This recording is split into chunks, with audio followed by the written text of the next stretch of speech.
An anticipated Israeli ground offensive in Gaza would be potentially disastrous for civilian life in Gaza, as well as pose major risks to Israeli forces and increase the danger of expanding the war with Iran-backed proxy groups. For the first time in years, Israeli forces will have to penetrate deep into Gaza, a coastal area where thousands of Hamas militants hide among civilians and operate from a network of underground tunnels. Israel's goal of eliminating the group will require a long and bloody fight against guerrilla fighters known to use human shields in the heavily congested Gaza Strip.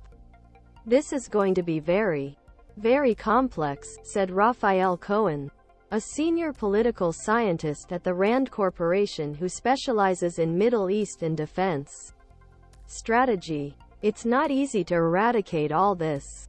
And to do that is pretty significant military operation, and it's going to take a lot of time. Potentially lot of casualties. Further complicating the mission is that Israeli forces must rescue approximately 150 hostages, including some Americans and other foreign nationals. A large-scale attack on Gaza could open a new front in the war. Lebanese militia group Hezbollah has reportedly warned that it will respond if Israeli forces invade the coastal region. Israeli authorities are determined to respond decisively after Hamas killed more than 1,300 people in a surprise attack last Saturday. A ground offensive now looks imminent after Israel ordered the evacuation of more than 1 million people in Gaza on Friday. However, since Egypt is reluctant to open its border to the south, many people have nowhere to go.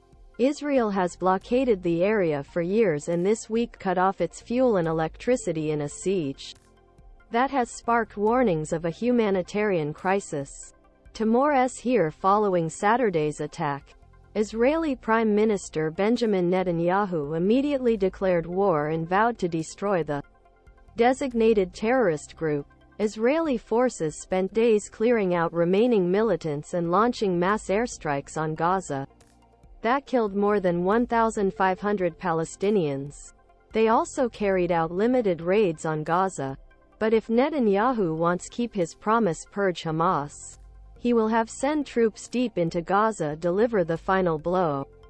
Analysts say the postponement of the ground offensive so far is probably part of Israel's strategy to pressure Palestinian militants with rocket attacks and to prepare for all possible contingencies, and integrate some 300,000 reservists into combat duty. But the real reason may be maximize intelligence gathering on the hostages to know where attack.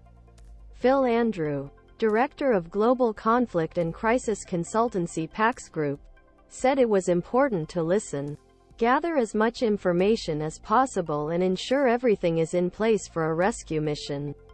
It was very smart of them to support all of the Israelis' plans, strategies, supplies and tactics. Andrew said, they really have the ability to set the operational tempo at this point. Rather than a rig,